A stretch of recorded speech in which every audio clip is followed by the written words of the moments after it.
uncle are in town, which has been really nice because I got a chance to hang out with them. Sorry about this part. Over the course of the last couple of days, got dinner and then went for a drink last night, which is great. But it made me think of a time back when I was in high school when I was talking to my uncle about joining the Foreign Service. They're in the State Department for their career, or at least for his entire career. And I asked him, what does it take to get a job in the Foreign Service? Those are the post-marathon beers for Paul, by the way, from yesterday. He ran the marathon. Congratulations, Paul. But what did my uncle tell me when I asked him what it took to be in the Foreign Service? He said something to the effect of, well, maybe go get some life experience first, and then we'll talk. Which as an adult, I think comes across pretty reasonable. Where's the chocolate? But as a kid, I took to mean something like, what, like you don't think I can hack it? And to be fair, I don't think my uncle would remember it that way, if he remembers that conversation at all. But I took it kind of personally. I don't know where my passport went. Not my actual passport, my Paris passport. I was gonna go get a stamp this afternoon. I'm meeting somebody somewhere. I need to get a stamp. It was kind of a mess, not gonna lie. I need to sort my life problems out later. Let's move. Wait a second. No, come on.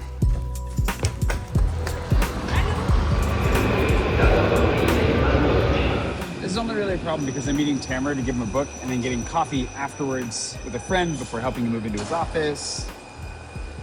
You get it.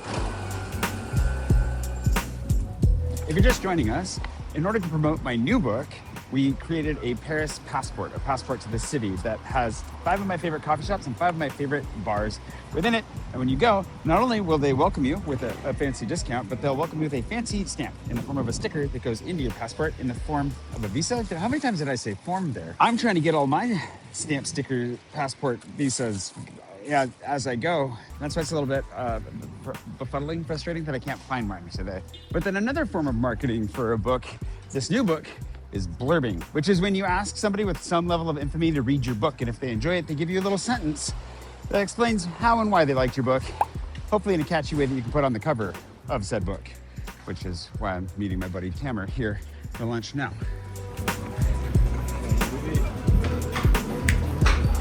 How's it going, man? Good, how are you? Good to see you. Good to see you. You actually want this because we had fun about it. Oh my god, you're amazing. Yes. How are you liking the book so far? Yeah. Oh no.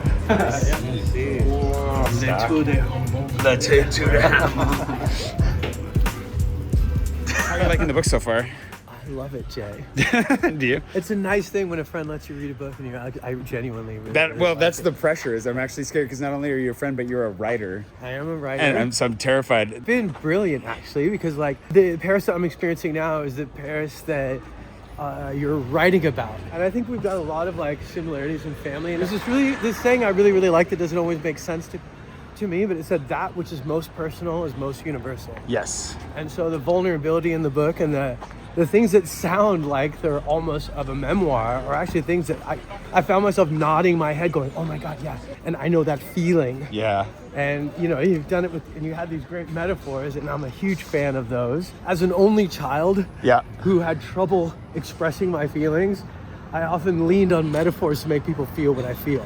And so for me, metaphors are a really powerful form of connection, and the metaphors you use in the book I thought were really poetic and vulnerable and honest. And to be honest with you, it's the one thing that AI can't do. Yeah. Is make me feel what another human being feels. We have artificial intelligence, but we don't have artificial wisdom. Wisdom comes from experience. Yeah. Imagine watching a scary story and then someone leaning in and going, hey, it's not real.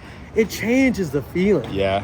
So to read something that feels authentic and real and human in a way where not my brain goes, wow, this feels real, but my body feels, yes, I know this feeling that only a good writer can express.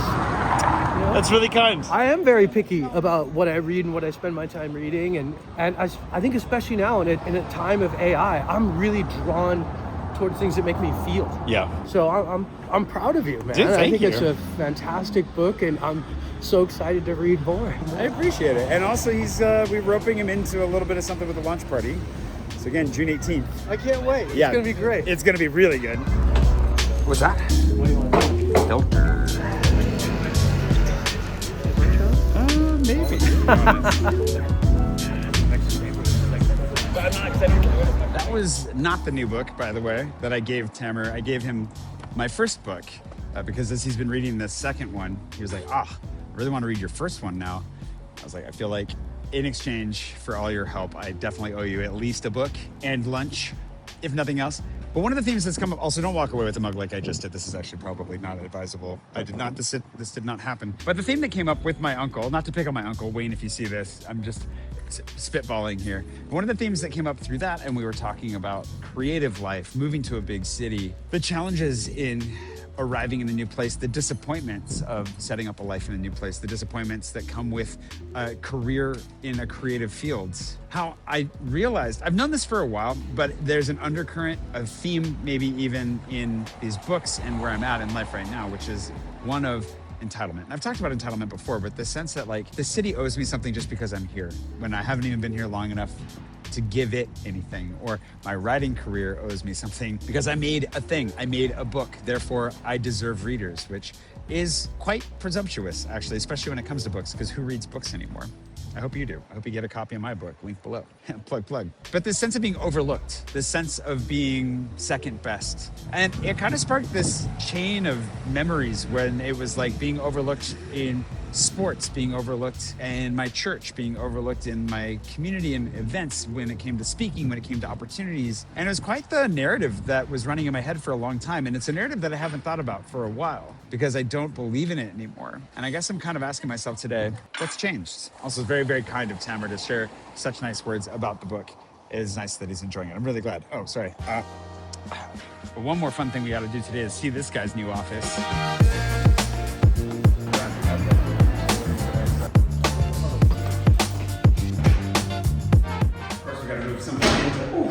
Into Ian's office. But he's got the scooter to roll the box on. I was gonna say it's just gonna go flawlessly, but I don't want to like hear. Knock on wood.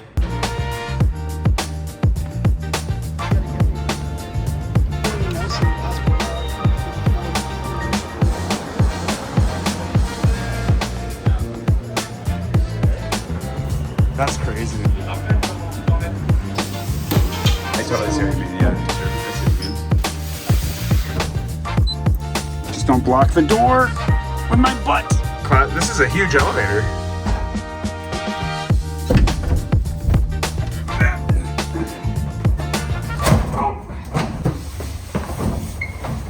Well, that handle wasn't coming off. It's off now. Made it. Let's go. So this is the spot. This is it. It's cool, man. Love the fireplace you're not allowed to use. Congratulations, man. This is where the magic happens. All the magic tax man. Ian, you've seen pop around, but he's an American tax preparer. You can always leave a link below if you're looking for an American tax man who's got a tax office on Rue Saint-Lazare. Call me for everything you need. Everything? Oh, no, man. Oh. I mean, not bad. St. Augustine, whatever. There he is. Congratulations. This is a great view.